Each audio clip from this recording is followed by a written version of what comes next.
The golden chandelier cast dancing shadows across the marble floor of the grand ballroom. Tables decorated with white roses and crystal glasses stood empty, waiting for guests who would never come. In the center of it all sat a massive chocolate cake with 18 flickering candles, their wax slowly dripping onto the pristine frosting. Emma Richardson sat alone at the head table, her designer dress a shade of midnight blue that matched her mood. The silence in the room felt heavy, broken only by the soft classical music playing from hidden speakers. She had spent weeks planning this party, sending invitations to everyone she knew from school, hoping that maybe this time would be different. Maybe this time someone would actually show up. Her father, Richard Richardson, CEO of Richardson Industries, had spared no expense. He hired the best caterers, decorated the ballroom of their mansion like a fairy tale, and even arranged for a live band. But money could not buy what Emma truly wanted: genuine friendship and people who cared about her, not her family's wealth. The clock on the wall showed 8:30.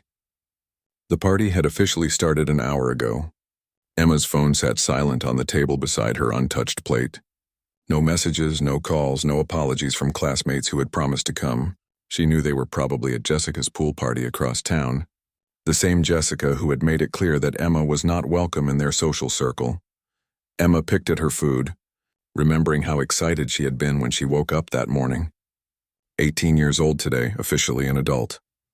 She had imagined dancing with friends, laughing over silly jokes and creating memories that would last forever.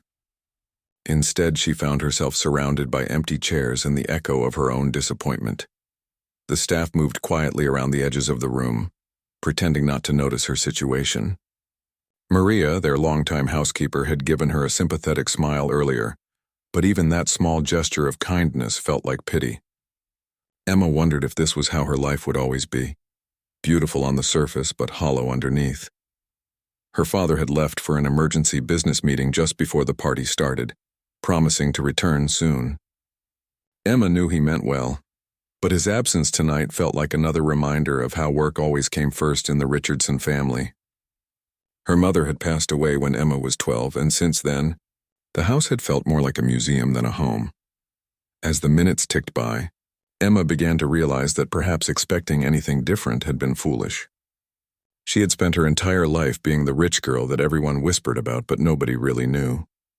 At school, she was either ignored or approached by people who wanted something from her: help with assignments, invitations to fancy events, or connections to her father's business world. The loneliness felt particularly sharp tonight. 18 years of birthdays, and this one was supposed to be special. Instead, it served as a perfect reminder of how isolated her life had become. Emma looked at the elaborate decorations around her and felt like she was trapped in a beautiful cage, unable to connect with the world beyond its golden bars. She stood up slowly, walking over to the large windows that overlooked the garden. Outside, she could see the lights of the city in the distance. Thousands of people living their lives, probably surrounded by friends and family who genuinely cared about them. Emma pressed her forehead against the cool glass and wondered what it would feel like to be normal, to have problems that money could actually solve. The birthday cake continued to burn behind her, its candles growing shorter with each passing moment. Emma knew she should blow them out and make a wish, but what was the point? She had been wishing for real friendship and happiness for years, and it never seemed to come true. Maybe some people were just meant to be alone, no matter how much wealth surrounded them. As 9 o'clock approached, Emma made a decision. She would give her guests until 9:15, and then she would call it a night. She would cut a piece of cake, pretend to enjoy it, and then retreat to her room where she could stop pretending to be happy. Tomorrow she would face another day of being the lonely rich girl. But at least tonight's disappointment would be over. The classical music continued to play its beautiful but melancholy tune, and Emma returned to her seat at the head table. She looked at her reflection in the polished surface and saw a young woman who had everything money could buy but nothing that truly mattered. The candles on her cake flickered lower, like her hopes for this evening, slowly burning away into nothing but memory and regret. The doorbell rang at exactly 9:10, its deep chime echoing through the mansion's halls. Emma looked up from her untouched cake, surprised by the unexpected sound. Her heart jumped with a mixture of hope and skepticism. Maybe someone had actually decided to come after all, though she could not imagine who it might be. Maria appeared in the doorway looking uncertain. Behind her stood a man Emma did not recognize, holding the hand of a small boy who could not have been more than 6 years old. The man appeared to be in his early 30s, wearing a simple button-down shirt and dark jeans. His brown hair was slightly messy, as if he had been running his hands through it, and his kind eyes held an apologetic expression. The little boy beside him had the same warm brown eyes and a gap-toothed smile that immediately caught Emma's attention. He wore a dinosaur t-shirt and carried a small wrapped gift in his free hand. Both father and son looked completely out of place in the formal elegance of the Richardson mansion, but somehow their presence felt more genuine than anything Emma had experienced all evening. "I'm so sorry to disturb you," the man said, his voice carrying a slight nervousness. "My name is David Chen, and this is my son Lucas. We just moved into the house next door about 2 weeks ago. We saw all the beautiful lights and decorations, and Lucas noticed that it looked like a birthday party. He insisted we bring over a gift." Lucas stepped forward slightly, still clutching his father's hand, but looking directly at Emma with the fearless curiosity that only children possess. "Are you having a birthday party all by yourself?" he asked, his voice filled with genuine concern rather than judgment. Emma felt her cheeks flush with embarrassment. Here she was, sitting alone in a ballroom that could hold 200 people, surrounded by enough food for an army, with only melting candle wax for company. The situation must have looked even more pathetic from the outside than it felt on the inside. Yes, I suppose I am," Emma admitted, surprised by her own honesty. Something about the innocent directness of the child's question made it impossible for her to lie or make excuses. David looked around the elaborate setup with obvious amazement, taking in the crystal chandeliers, the professional floral arrangements, and the untouched feast spread across multiple tables. His expression showed understanding rather than pity, as if he could somehow sense the loneliness behind all the luxury. "Well, that's not right," Lucas announced with the absolute certainty that children have about matters of fairness. "Nobody should have to eat birthday cake alone. Daddy, can we stay and help her have a proper party?" David looked embarrassed by his son's boldness, but Emma found herself hoping he would say yes. There was something refreshing about Lucas's straightforward approach to the situation. He saw a problem and immediately wanted to fix it, without any of the complicated social calculations that had kept her classmates away. "Oh, we couldn't impose," David said quickly, though his eyes showed he was touched by the sad scene before him. "I'm sure you're expecting other guests to arrive soon." Emma looked at the clock, then at the empty chairs surrounding her. The truth felt easier than continuing to pretend. "Actually, you would be the first guest to show up," she said quietly. "And probably the last." The honesty in her voice seemed to reach something in David's heart. Lucas tugged on his father's sleeve, whispering loudly, "Daddy, she needs us to help her have fun. That's what Mommy would have said to do." Emma noticed the brief shadow that crossed David's face at the mention of Lucas's mother, and she sensed a story there. Perhaps another person who understood loss and loneliness. David knelt down to his son's level, having a quick whispered conversation that Emma could not quite hear. After a moment, David stood up and looked at Emma with a gentle smile. "If you wouldn't mind the company of a 6-year-old dinosaur expert and his father, we would be honored to help you celebrate your birthday." "Lucas is right. Nobody should have to blow out candles alone." Emma felt something inside her chest loosen for the first time all evening. "I would love that," she said, and meant it completely. "Please come sit down. There's certainly enough cake for everyone." Lucas immediately ran toward the birthday cake, his eyes wide with delight. "Wow, this is the biggest cake I've ever seen. How old are you? Is it chocolate inside too? Can I help you blow out the candles?" His enthusiasm was infectious, and Emma found herself genuinely smiling for the first time that evening. David followed more slowly, still looking slightly overwhelmed by the grandeur of his surroundings, but clearly committed to his son's mission of ensuring Emma had a proper birthday celebration. As they approached the table, Emma realized that sometimes the most unexpected guests could turn out to be exactly what you needed. The evening that had felt like a complete disaster was suddenly filled with possibilities she had never imagined. Within minutes, Lucas had transformed the solemn atmosphere of the ballroom into something completely different. He climbed onto one of the elegant chairs, standing on his knees to get a better look at the birthday cake, chattering excitedly about every detail he noticed. "The roses on the cake are so pretty. And look, there are little sugar butterflies too. My daddy makes me birthday cakes, but they're not this fancy. One time he tried to make a dinosaur cake and it looked more like a green blob. But it tasted really good, Lucas babbled happily, his innocent commentary making both Emma and David smile. David helped his son settle properly in his chair before taking a seat himself, still appearing slightly stunned by the opulence surrounding them. Emma watched him take in the details of the room, the artwork on the walls, the elaborate table settings, the small orchestra set up in the corner that remained unused. "This is incredible," David said softly, shaking his head in amazement. "You must have spent months planning this party." Emma felt a familiar wave of embarrassment. "My father hired event planners. I just picked out the colors and the cake flavor, though I'm starting to think all this was overkill for a party that nobody wanted to attend." Lucas looked up from his examination of the table settings with a confused expression. "But why didn't your friends come? Were they all sick?" The innocent question hit Emma harder than she expected. How could she explain to a 6-year-old that her wealth had created an invisible barrier between herself and her peers, that people either avoided her out of intimidation or approached her with ulterior motives? David seemed to sense her discomfort and gently redirected his son's attention. "Sometimes grown-up friendships are complicated, buddy. But that's why we're here now, to make sure Emma has a wonderful birthday celebration." "Right," Lucas agreed enthusiastically. "We should sing happy birthday, and then we can play games." "Do you have any games?" "We brought you a present too." Emma looked at the small, carefully wrapped gift that Lucas had placed on the table. After all the expensive presents her father had bought her that morning, jewelry, designer clothes, the latest electronics, this simple package from a child she had just met felt more meaningful than all of them combined. "You didn't have to bring me anything," Emma said. Genuinely touched by the gesture, Lucas insisted, David explained, his voice warm with affection for his son. "He used his allowance money. I tried to talk him out of it since we don't even know you, but he was determined." Lucas nodded vigorously. "Daddy always says that being kind to people is more important than knowing them for a long time. And everybody deserves presents on their birthday." Emma felt her eyes getting misty at the simple wisdom of the child's words.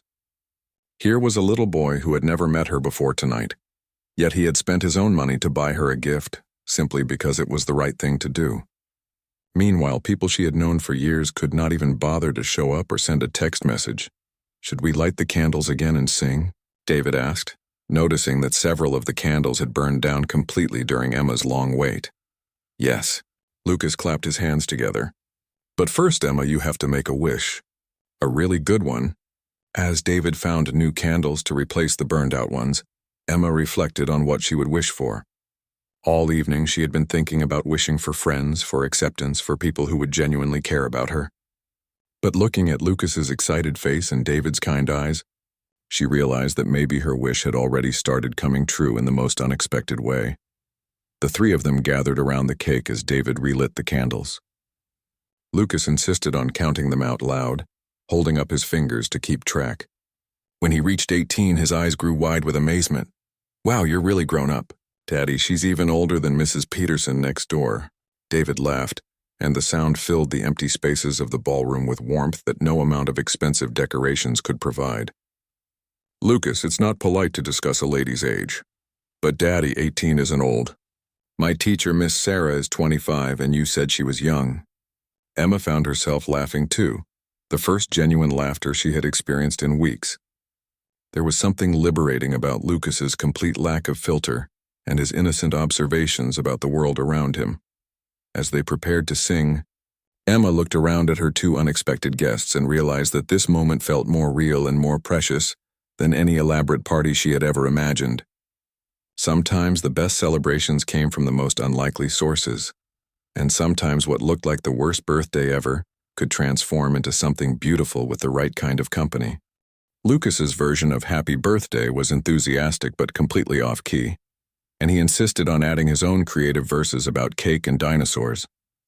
David sang along with a warm baritone voice that harmonized surprisingly well with the chaos his son was creating. Emma found herself laughing so hard during the performance that she could barely catch her breath to blow out the candles when they finished. "Don't forget to make your wish," Lucas reminded her urgently, bouncing in his chair with excitement. Emma closed her eyes and made a wish that surprised her with its simplicity. Instead of wishing for popularity or acceptance from her classmates, she wished for more moments like this one. genuine, uncomplicated, and filled with real connection. When she opened her eyes and blew out the candles, both Lucas and David cheered as if she had accomplished something magnificent. "Now presents," Lucas announced, pushing his carefully wrapped gift toward Emma with both hands. "Open mine first." Emma unwrapped the package slowly, savoring the anticipation on Lucas's face. Inside, she found a small stuffed dinosaur with bright green scales and a friendly expression. A handwritten tag hung from its neck that read, "For Emma's birthday," in crayon letters that clearly belonged to a 6-year-old. "His name is Buddy," Lucas explained seriously. "He's a brachiosaurus, which means he's really nice and only eats plants. I thought you might like having a friend who would never be mean to you." Emma held the little dinosaur carefully, feeling more moved by this simple gift than by any expensive present she had ever received. The thoughtfulness behind it, the fact that Lucas had chosen something specifically meant to be a companion for her, touched her heart in a way that left her momentarily speechless. "Lucas, this is the most wonderful present anyone has ever given me," she said, her voice thick with emotion. "Thank you so much." David watched the exchange with soft eyes, clearly proud of his son's compassionate gesture. "Lucas has been talking about dinosaurs nonstop since we moved here. He's convinced that having a dinosaur friend makes everything better." "It does," Lucas insisted. "Whenever I'm sad or scared, I hug my T-Rex named Chompers and I feel better. Now you have Buddy to hug whenever you're lonely." Emma clutched the little dinosaur to her chest, amazed by the wisdom hidden in this child's simple gesture. In one evening, a 6-year-old had understood her loneliness better than anyone else in her life, and had offered the perfect solution, not expensive entertainment or shallow social connections, but genuine comfort and companionship. "Should we have some cake now?" David suggested, sensing that Emma needed a moment to collect herself. As they cut generous slices of the elaborate chocolate cake, Lucas kept up a steady stream of conversation about his favorite subjects: dinosaurs, his new house, his father's cooking attempts, and his excitement about starting first grade in their new neighborhood. His chatter filled the vast ballroom with life and energy that had been missing all evening. Emma learned that David worked as a software engineer and that they had moved to the area after David accepted a new job. Lucas mentioned his mother several times in passing, always in present tense, and Emma noticed how David's expression would tighten slightly each time. She sensed there was a story there, perhaps involving loss similar to her own experience with her mother's death. "Daddy, can we show Emma the pictures of our old house?" Lucas asked between bites of cake. "We had a really cool treehouse that Daddy built for me and Mommy." David's fork paused halfway to his mouth, and Emma saw pain flash across his features before he composed himself. "Maybe another time, buddy. Tonight is about celebrating Emma's birthday." But Lucas, with the persistence that only children possess, had already pulled out his father's phone and was scrolling through the photos. "Look, Emma. This was our backyard, and there's the treehouse, and there's me and Mommy planting flowers." Emma looked at the photos Lucas showed her. Images of a happy family in a modest backyard, a woman with Lucas's same warm eyes laughing as she helped her son with a garden, David pushing Lucas on a swing hanging from an old oak tree. The love and joy in those pictures was evident, but Emma noticed that all the photos seemed to be from at least a year ago. David gently took the phone back, his voice carefully controlled. "Lucas, why don't you tell Emma about the dinosaur book you got from the library yesterday?" Emma understood that David was protecting both himself and his son from whatever painful memories those photos held, and she felt a deep respect for the way he handled the moment. She also realized that she and David might have more in common than she had initially thought. They both knew what it felt like to have an important person missing from their family celebrations. After they finished their cake, Lucas discovered the sound system that had been playing classical music all evening. With the fearless curiosity of childhood, he began pressing buttons until he found a radio station playing current pop songs. Soon he was dancing around the empty ballroom, his dinosaur t-shirt spinning as he moved to the beat. "Come on, Emma. You have to dance at your own birthday party," he called out, grabbing her hand and trying to pull her from her chair. Emma hesitated. She had taken years of formal dance lessons, ballroom, ballet, even some modern dance, but she had never just danced for the pure joy of it. Everything in her life had always been structured, proper, and performed for others' approval. David stood up and extended his hand to her with a gentle smile. He's right, you know. What's a birthday party without dancing?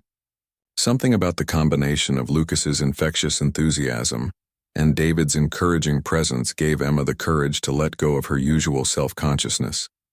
She took David's hand and allowed herself to be led onto the marble dance floor that had been empty all evening. What followed was the most wonderfully chaotic dance session of Emma's life. Lucas showed them his dinosaur dance, in which involved a lot of stomping and roaring. David demonstrated what he called the dad shuffle, a deliberately silly series of moves that made Emma laugh until her sides hurt. Emma surprised herself by creating her own dance, something that combined the grace of her formal training with the pure joy of the moment. They danced to song after song, their laughter echoing off the high ceilings of the ballroom. Lucas taught Emma how to do the robot, and insisted that all good dancing required at least some dinosaur noises.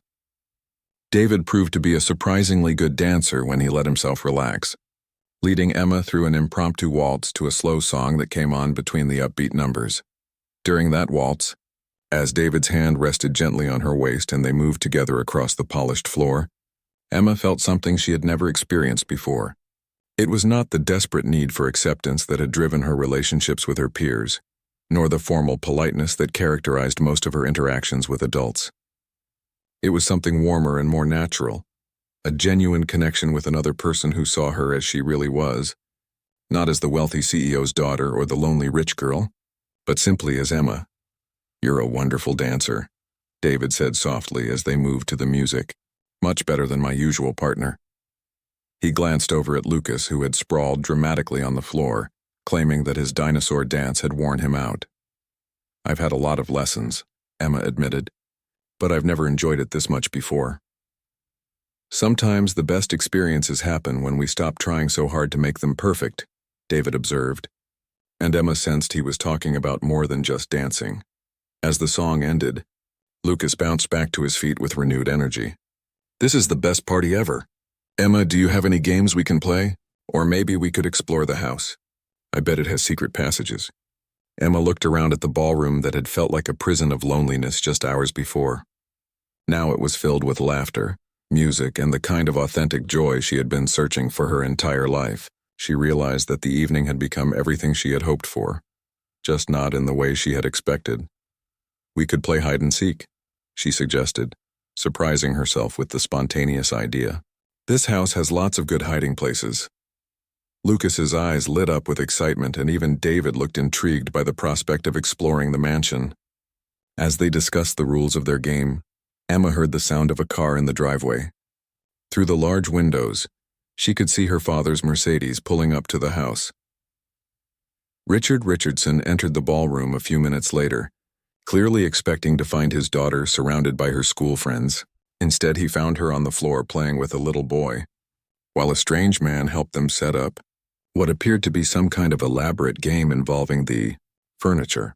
Emma saw her father take in the scene, the half-eaten cake, the casual music playing instead of the classical playlist he had arranged, and his daughter's genuine smile as she interacted with people he had never seen before.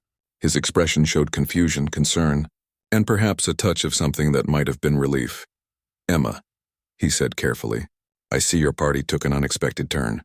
Emma stood up, suddenly aware of how the evening must look from her father's perspective. She was still holding Lucas's stuffed dinosaur in one hand. Her carefully styled hair was now messy from dancing, and her designer dress had cake frosting on the sleeve. But for the first time in years, she felt truly happy. David immediately stood up, clearly uncomfortable with the situation. He had been relaxed and natural all evening, but the presence of Richard Richardson, whose business reputation and wealth were legendary in their city, brought back his awareness of the social gap between their families. "Mr. Richardson, I'm David Chen. We just moved in next door," he said, extending his hand formally.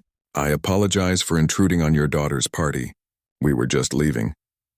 But Lucas, oblivious to the adult tensions in the room, ran straight to Richard with the same openness he had shown Emma earlier. "Hi, are you Emma's daddy? We're helping her have the best birthday party ever. She was all alone when we got here, but now we're friends and we danced and ate cake and played games." Richard looked down at the enthusiastic child, then at his daughter's face, which was glowing with happiness he had not seen in years. Emma watched her father's expression carefully, knowing that his reaction would determine whether this magical evening would become a cherished memory or an awkward mistake. "Dad, this is Lucas and his father David," Emma said, stepping closer to her new friends in a subtle show of loyalty. "They saw the party lights and came over to wish me happy birthday. They're the reason I actually had a good time tonight." Richard's business instincts kicked in as he assessed the situation. He could see that his daughter had been genuinely happy for the first time in months. The elaborate party he had planned had failed completely, but these unexpected guests had somehow succeeded where all his money and careful planning had not.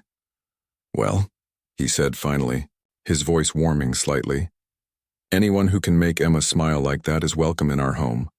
I'm sorry I missed the celebrations. Emergency at work." Lucas tugged on Richard's expensive suit jacket. "Your house is really big. Emma said we could play hide and seek, but then you came home. Do you want to play too? I'm really good at hiding." David looked mortified by his son's boldness, but Richard surprised everyone by crouching down to Lucas's level. "Hide and seek, you say? It's been many years since anyone played games in this house." Emma held her breath, hoping her father would not dismiss Lucas's invitation with the kind of polite excuse he usually gave when asked to participate in anything that was not business-related. "I used to be quite good at hide and seek myself," Richard admitted, glancing up at Emma with a slight smile, "though I suspect I'm out of practice." "Daddy can show you the best hiding spots," Emma said excitedly, realizing that this might be the first time in years that she had the chance to see her father simply enjoy himself without worrying about work or social obligations. Over the next hour, the Richardson mansion was filled with laughter and running footsteps as the unlikely group played several rounds of hide-and-seek. Richard proved to be surprisingly competitive, using his knowledge of the house's architecture to find hiding places that impressed even Lucas. David gradually relaxed as he saw that Richard genuinely seemed to be enjoying the evening. Emma discovered that her father had a playful side she had never seen before. Watching him crawl behind furniture and whisper strategy tips to Lucas, she realized that maybe his constant focus on work had been his own way of dealing with loneliness after her mother's death. As the evening wound down, Lucas began to yawn despite his protest that he was not tired. David recognized the signs of an overtired 6-year-old and began the process of saying, "Goodbye. Thank you so much for letting us crash your party," David said to Emma. This was exactly what Lucas needed after all the stress of moving. "You've been incredibly kind. Thank you for saving my birthday," Emma replied, meaning every word. She knelt down to hug Lucas, who had become sleepy and cuddly. "I hope we can play together again soon." "Can Emma come see our new house tomorrow?" Lucas asked his father. "I want to show her my dinosaur collection." David looked uncertain, but Richard stepped forward. "I think that sounds like a wonderful idea. Emma, you should meet our new neighbors properly." As David and Lucas prepared to leave, Emma felt a familiar sadness creeping in. The evening had been perfect, but now it was ending, and she worried that tomorrow everything would go back to the way it had been before, lonely and empty. But Lucas, with the wisdom that children sometimes possess, seemed to understand her feelings. He pressed his stuffed dinosaur into her hands. "Keep Buddy tonight," he said seriously. "He'll help you not feel lonely. Tomorrow you can meet the rest of my dinosaur family." Emma looked down at the little green brachiosaurus and felt tears of gratitude in her eyes. In one evening, she had gained not just new friends but a new understanding of what friendship could be. Real connection was not about impressing people with wealth or status. It was about opening your heart to others and allowing them to see who you really were. As she watched David and Lucas walk back to their house next door, Emma realized that her 18th birthday had indeed marked the beginning of something new in her life. Sometimes the most important changes came from the most unexpected sources, and sometimes the best parties were the ones that turned out nothing like you had planned.